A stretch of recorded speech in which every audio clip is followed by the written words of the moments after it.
Because of the following special program, Wonder Woman and the Incredible Hulk will not be presented this evening. I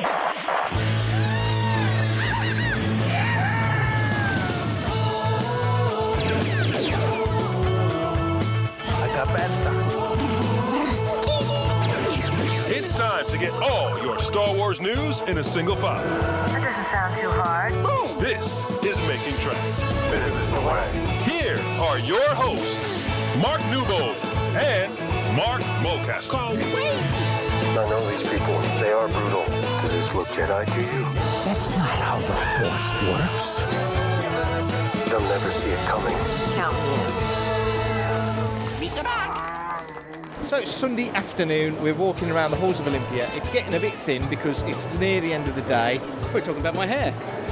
I would never do that, Mark. And it's been a wonderful, wonderful day, I think, and weekend. It's been very enjoyable. How has it been for you? Yeah, it's been good fun. I sound like a broken record. I always say that about LCC, but just generally it's been a good little fun weekend. Yeah, that's how I would say it. That's how I would put it. Any standout moments for you? Or has it been a fairly standard show? Yeah, I will say it's been a standard show. Some of the members had some good interactions with some of the Acolyte cast who have been signing here on the Sunday. Yep. So that's cool. And actually Jeff, God bless him, presented one of the cast members with a signed photo of himself. As you do. Yeah. As you do. So it kind of turns the tables on the whole kind of, do you want something signed kind of thing. So that was quite fun. I like that. But yeah, so it's been cool. How about... how's things been with you? It's been good. It's been good. I've had 6 panels I've hosted this weekend. The first one was on the main stage with Jean Charles Chapman from Acolyte, Master Torbin, who was very, very interesting. Nice guy. Talked about his Game of Thrones stuff. He's done all sorts of films with different people, and of course his involvement in Acolyte. So we talked a bit about that. Yeah. And also had a panel with 4 of the stunt guys from the original trilogy. So there was Sid Ragg, there was Joe Gibson, there was Tony Smart and Quentin Pierre. Yeah. So that was fascinating as well. Really interesting, some really cool stories coming out there. And yeah, it's been good. Panels with panels with some of the actors from Texas Chainsaw Massacre and Friday the 13th and all sorts of stuff that I've never seen, but I managed to wrangle my way through a panel with them. So that was kind of cool. Oh, wicked. Excellent. Yeah. And when the kid that got eaten by the shark in Jaws. Excellent. Who ain't a kid anymore, he's 63. No. But a very nice guy. Jeffrey Voorhees, very cool. So, Making Tracks. Generally we talk about Star Wars stuff and shizzle. Anything caught your eye or caught your ear in the last week or so? Because we've got the Kinberg trilogy, which we know is happening now.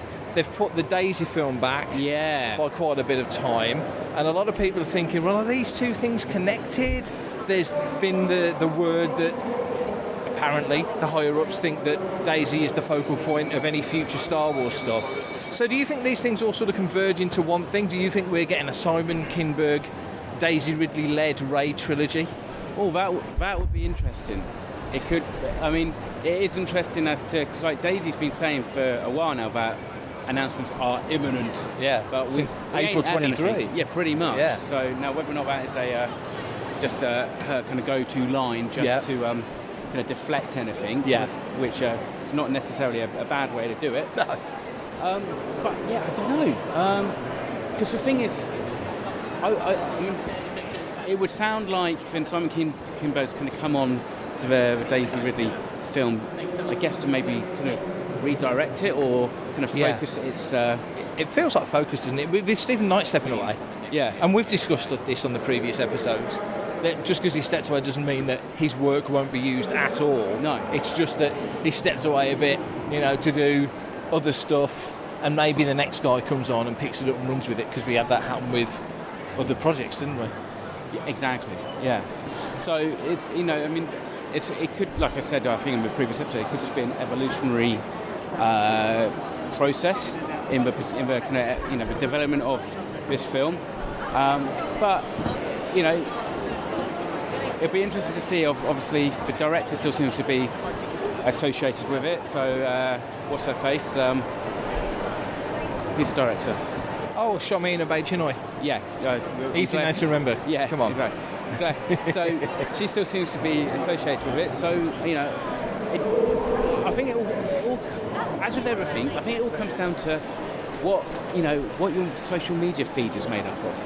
Yeah. Because there are some people who are like, oh well, this is it. This is just like clearly just another nail in the coffin of Kathleen Kennedy's like resume, and she should go, and they should never give this director even the opportunity. Clearly, she can't do it. Yeah. Whereas other people are a little bit more kind of level-headed. So, I guess at this point it might be a little bit too early to say, and maybe it might not be until the celebration or after Christmas that we hear anything more about it.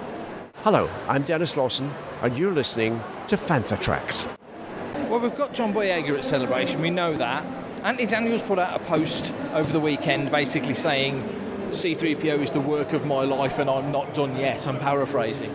But a lot of people read into the fact that must mean that Anthony's doing more Star Wars. Yeah. And I think even Anthony, well, I know, even he has said, I'm never going to say I'm done, because every time I've said I'm done, I'm not actually done. No. But he is in LA next weekend doing the Star Wars in Concert, the 4 repeat performances of that. We spoke about that recently. That's coming to Insider probably early next year. But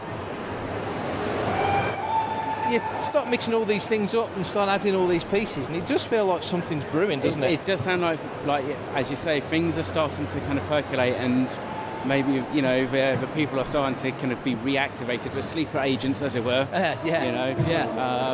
So, which is good, So, I think we need a new Star Wars trilogy, and we need a new Star Wars film.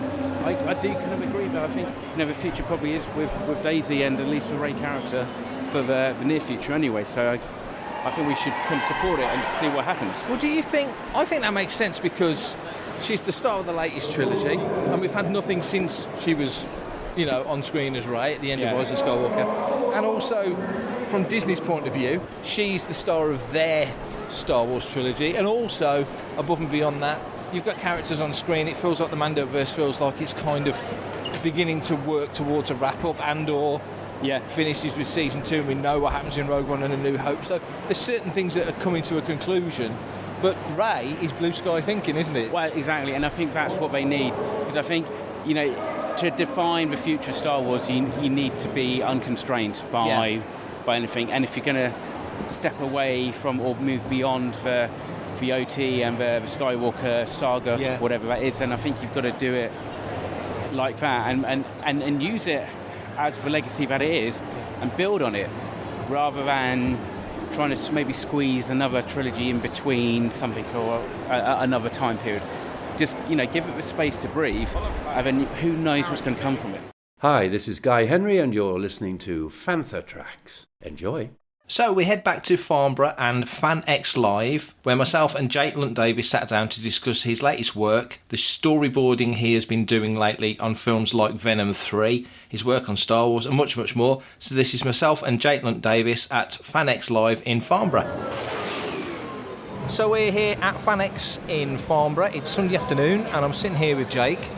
How's life? How are you? I'm very well. Good, Mark. Thank you. What is happening with you in your career and life and work at the moment? It's very storyboardy. I mean, if you know who I am, I've done a lot of concept art and design for Star Wars, but I also do storyboard art as well, storyboard artist.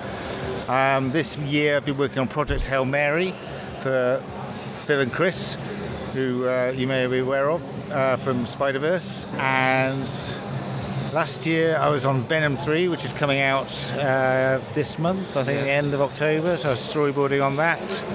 So yeah, I've been doing a lot of storyboarding, really. Storyboarding, I mean, obviously it's very different to the concept work that people know you for in the Star Wars world. What sort of different techniques are involved? I mean, is it more kinetic? Are you sort of placing things? How does it work?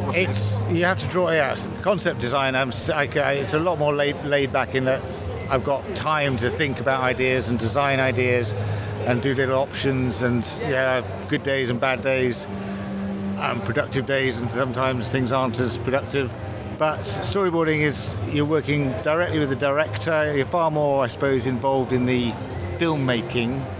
Concept art and design can be a little bit removed. You're sitting in your own little office, and you don't really see a lot of the filmmaking in the end. Whereas storyboarding, I'm with the director, we're talking about shots, I'm working with the cinematographer and the DOPs and the stunts, and I suppose you are more involved in the filmmaking process, it feels like. Yeah. So, and on a sort of, sorry, Mark, but as I say, there are days in, concepts where you might have an off day and you can get away with it. I suppose storyboarding's far more focused. I've got to draw dozens of frames every day.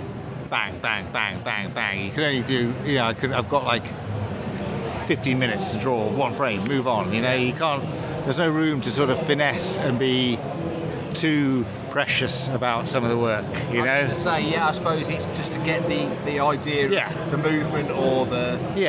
Tell the story as succinctly as possible. Yeah, it'd be great. I mean, there are some frames I look at and go, that's fantastic, I'm very pleased with that frame. There are others which I think, Christ, I hope no one dwells on that one.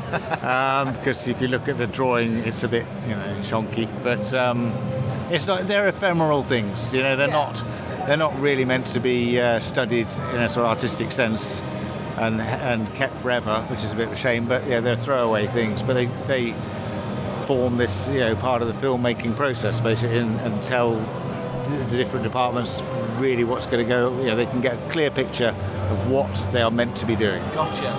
So when they're working up the film and they're working up the edit, sometimes it might be a placeholder thing just to give an idea of... Yeah, totally. VFX can look at it and go, right, well, that's going to cost X amount, or, perhaps if we don't have that, I don't know, if we halve the amount of background creatures or something, it'll cost less. They can start to cost based on the drawings, really.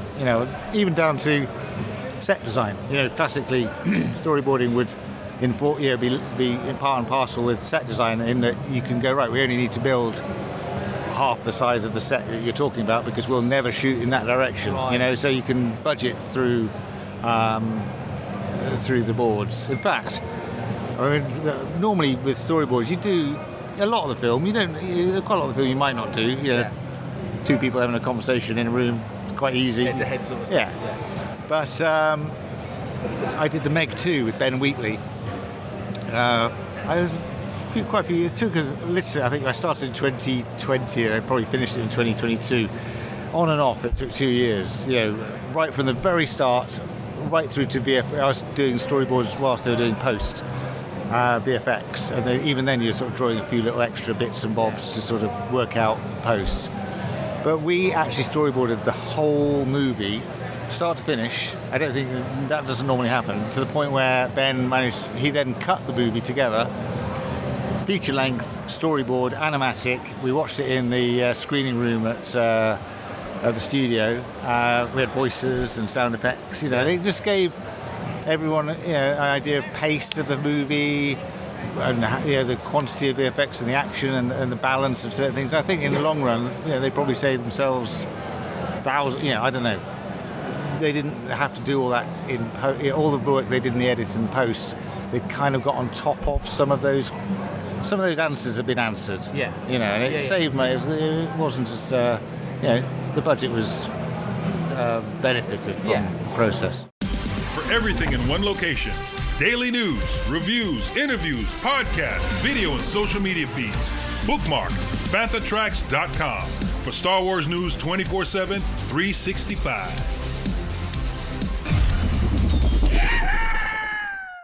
And how did you get into storyboarding? Because, like I say, we're looking at some of your pictures here, and that's one thing. It sounds like storyboarding is a very different beast. So how did the transition... I started, my potted history is I started just doing, I was an art department. I used to be an art department runner, and I worked my way up in TV commercials and TV shows. I drew things, and I ended up becoming a set designer for TV commercials. But then one of the directors I worked with, she said, could I storyboard? Yeah. I don't know, I've never storyboarded before, but I did. And over the next 3 or 4 years, I realised that storyboarding, set design and art direction is quite stressful, and you've got a lot of people to worry about, and you've got a lot of sets and budgets to worry about. And I did about twice as much work than I ever got paid for. And then storyboarding was just like, I just draw it. It was so much less stressful. There's so much more work because there's there were like hundreds of storyboard, hundreds of designers and art directors, and there were about a dozen storyboard artists. So the market was so much sort of better for a storyboard artist. So I kind of stopped becoming a set designer, and then that carried on for quite a few years. I even ended up directing stuff based on that. I used to direct commercials for a while. I suppose then, because you're doing that, you're involved, apart from, like you say, the talking head moments, you're involved from opening frame to closing frame, aren't you? You're involved in some way in the whole thing. Yeah, we have a kind of fairly good idea of, not to say I'm a director, and I could direct, I have directed. Yeah. You have, it puts you in a very good position to know about filmmaking, really, and that structure of film. And where would you like to take it? You've gone from these different departments and different disciplines, if you like, and now this is where you are now. Is the hope, is the thought process maybe to take it to a different corner of the industry? I like doing both. I don't know. As I say, I did have a go at directing. I used to direct little commercials in the early 2000s. Very silly things for the internet, which may or may not exist online anymore. But they were proper. They were for brands. Yeah. About 2012, I got signed, represented by a commercials production company, and at that time I thought, oh, this is it. I'm going to become a director, And then I got Star Wars, and I just, and that was through Neil, who I'd known for a long time before. And he said, did I want to join Star Wars? So I did, and I kind of put this directing career to, I thought, well, that's not going to happen. That just stopped. And I don't think even now I'm in no position to try and pursue it. If somebody turned around and went, do you want to direct something? I'd probably go, yeah. But I'm not actively pursuing it either. Yeah. I'm quite happy doing either storyboarding or concept. I like to do both. I like to sort of, I do one for a bit, and then I like to do, get a bit, as I say, storyboarding is very frantic and not very relaxed. So to sort of chill out a bit, do some concept art for a while is nice, and then go back to the thick of filmmaking. So so you've got Venom coming out very soon, which is going to be a big deal because it's wrapping up that trilogy. You mentioned Hail Mary, which I think is coming out on Netflix next year, I think. I don't know where it's coming out. No, I think is it Amazon MGM, I think. But I mean, that's a big deal because he's involved. So high-profile projects coming up. Yes, and then there are some other little things happening this year, but nothing. Since Project Hail Mary, the strikes have been a bit impactful on everyone, really, and I still think things are happening, but the productions aren't in full swing yet. So, well, you're keeping busy. I'm doing some other commercial stuff. I've been doing I was designing spaceships for a commercial last week, and it was like, oh, good. So it's all good. So very busy. Well, thanks for giving us your time. Cheers, Mark. Thank you. We'll catch up again next time I bump into you. This is Susanna Malik from Mandalorian and Boba Fett, and this is Fantha Tracks. Is it Fantha Tracks? I'm blind. I couldn't read it. Fantha. I'm still going to use that. Are you? Then use it. Even like this dumb broad can't speak English. Earlier on, in relation to something completely unrelated, we were talking about the fact that it is the 10th anniversary next year of Force Awakens, Revenge of the Sith, but specifically Force Awakens. So you mentioned legacy and so on and so forth, and whilst to us it still feels like Force Awakens certainly don't feel like 10 years ago. No, it's for new films still, doesn't it? It still feels really new and fresh. Completely, but for kids who were, let's say, 6 or 7 when... like I was when Star Wars came out, and compare that 10 years later, I'm 17, and I'm West End Games role-playing and doing all that. It's a chunk of time. To us, not so much, but to kids, it really is. Yeah. So it's a generational thing. Rey coming back is a big deal. This is it. I mean, let's look at what they did, both with the prequel trilogy and also then definitely with the sequel trilogy. They played on the nostalgia. Yeah. The marketing was all around the nostalgia of... basically, can you remember what Star Wars, how that made you feel? And there will be kids, and there'll be like generations, and not even just like those kids who are now 16, 17, but maybe slightly older adults who still were first getting into Star Wars through The Force Awakens. Totally. That will have a big resonance with. And also, it strikes me that let's say, when did Jedi finish? 1983. So by 1993, 10 years after the end of that trilogy, you weren't getting the prequel trilogy. No. Right? And even if you had got the prequel trilogy in 93, it wasn't going to star Han, Luke and Leia. So here, you've got fans of a trilogy with an actress who's up for doing it, which wasn't the case maybe so much back then, coming back to that role only 10 years after. Pretty much, by the time she gets to it, it's going to be maybe 27, so you're 8 years after the end of Rise of Skywalker. We never got that with Hamill, Ford and Fisher. No, exactly. So for these kids, how lucky are they? Well, exactly. So that's the thing. You could literally do that. There's you've got that opportunity to kind of see what they do next and see where they develop it. And I think that makes it very exciting, because it's not just Rey, but also, like you said, it could be Finn, maybe even Poe, or Janna, or totally. A number of the actual characters that we met in that sequel trilogy could return, which would be really cool. And that's a great point. You make Janna as a character. If she continues with Billy Dee as Lando, I don't know whether he'll want to come back and do more, but because it's so many years later, maybe, who knows, Lando might not be around. But exactly. But if Janna has got a story, we know Finn's got a story. They're mad if they don't pick up Finn's story. Exactly. But you've got all those other characters you just mentioned. There's Rey, obviously. There's Rose. There's Claude. Yeah, literally. I know. And Beaumont Kin, and there's other. There's plenty of characters that could do. Well, look, think about it. Broom Boy. He'll be 17, 18 or whatever. Yeah. So there you go. I hope they still call him Broom Boy. Oh my God, I really imagine. Yes, yeah. IMDb's just Broom Boy. Yeah. My name is Dean Charles Chapman, and you're listening to Fantha Tracks. So as we say, we're at the end of the day at London Comic Con Winter. My first one, certainly not your first one. No. It's definitely my first one. I've really enjoyed it. What other stuff have you got coming up for the rest of the year? Well, so Thursday I'm at a certain Skeleton Crew press call, which is very nice to be invited to that by Lucasfilm Disney. So a few of our members, myself included, are going down to Trafalgar Square to do that. 8:45, yes, see you there. Yeah, nice and early. And then the following weekend we are up at the NEC for MCM Birmingham. I'm looking forward to that one. Yes, because on Saturday, me and you are doing a panel, and you're hosting it, and I'm guesting on it, and it's about, I guess, Star Wars costuming. Yeah. So I've seen a few folks who've mentioned, you're doing a panel at the weekend. What can I expect, Mark? Give me as much of a visual idea of what I can expect. So there's going to be tables, ladders and chairs. Okay.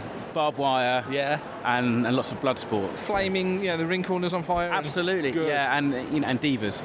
Definitely divas. Yeah. Well, you're there, so I know there's at least one. So it's going to be myself, Michael Cullen, who's the current UK Garrison Commanding Officer, and Wayne Marper, who currently is the, I can never remember the official Mando. Yeah, the official Mando title, because it's not Commanding Officer, but he's a chieftain of Vokchi clan. Yeah. So we're going to just be talking about a few of the costumes in our clubs, talk about how you can obviously get involved, maybe similarities and also the kind of like distinct differences between them. And basically any kind of awkward questions that you're going to fire at us. So that should be quite fun. There'll be loads. Yeah. Loads. Main one is chafing areas. I really want to talk about chafing. Yeah, well, there's, some costumes definitely chafe more than others. both having to crew for them and also whilst wearing them. So. Okay, well, I'll bear that all in mind. There's an event after on the Saturday night, isn't there? Rebel Legion event? Yes, yeah, so we're going to, it's not actually a Rebel Legion event. It's for all the clubs who are attending MCM Birmingham. We're going to do like a social bash. I mean, I don't want to call it a bash because that's more of a copyrighted celebration thing. But it's a social event, and that's at the Holiday Inn, and that's and across the whole weekend actually we're raising money for Tracy's Dream, which is a charity. So there's a little bit of a charity aspect to it, and just generally a chance for us to kind of sit down, have a catch up if we haven't managed to do so on the Saturday, and just have some fun and some beers. Awesome. Oh, that all sounds good to me. And then later on into December, I've got Farthest From, which I'm very much looking forward to. Dave has changed things around a little bit this year, so the Vintage Day is on the Saturday. The Sunday is more like a swap meet. You can bring whatever toys you can carry and bring, you can swap them or trade them or sell them or whatever. So that's a new concept for Farthest From 26. So that's going to be a lot of fun. And then, pretty much into the new year then. Into the new year, and MegaCon at London XL, like January, it all starts again, which is just bonkers. Don't you miss the days when it kind of all started again in March? Yeah, I absolutely do. I mean, in fairness, because this is the thing, like, MCA in Birmingham was always the to me, barring maybe one or two small, maybe kind of like local trips, would be the end of the year. Totally. And it'll be like nothing till March. Yeah. And now MegaCon, bless them, have decided, there's at least 1 month in the year that nobody's put a convention on, so we're going to stick one on. I mean, the XL's really warm in January. Like last year was freezing, so yeah. But I'm selling it really well. You are. So, but so if you're there, and if we're there, because it's not 100% confirmed yet, but if we are, then it should be fun. Awesome. Well, I'm glad we've done. Let's keep walking to keep the illusion going. I'm glad we've managed to come and do our walk and talk, because we generally do one of these shows, don't we? It's good fun, So, yes, we shall be back next week with the 210th episode, regular studio episode. This is a special episode, Mark. Regular studio episode of Making Tracks. But until then, I'll let you do your little sign-off. I mean, just make it up on the spot. No one's listening. Okay, no one's listening. Actually, and we definitely don't have a crowd of people gathered around us as we record, so it's all good. Well, as Newbold normally says, thank you very much for listening to Making Tracks, and I'm sure he can tell you exactly how and where and when you can send in any listeners' questions or comments that you'd like to send to us, and we do desperately need some, because we don't ever get enough. Email radio@fanthatracks.com. Head to links.fanthatracks.com for links to our social media feeds, Fantha Tracks TV and Fantha Tracks Radio. Thanks to James Semple for the Fantha Tracks intro, Blues Harvest for our Making Tracks opening music, and Mark Daniel and Vanessa Marshall for our voiceovers. New episodes drop Tuesdays and Fridays at 7 o'clock UK time. Our weekly news show, Good Morning Tatooine, goes live Sundays at 9 o'clock UK time on Facebook and YouTube. And remember, Fantha Tracks is absolutely free, so it costs nothing to stay updated on all the latest Star Wars news. But as always, until next time, stay safe, buy some Star Wars stuff, and may the Force be with you. Coming up next on Fantha Tracks Radio, it's Making Tracks.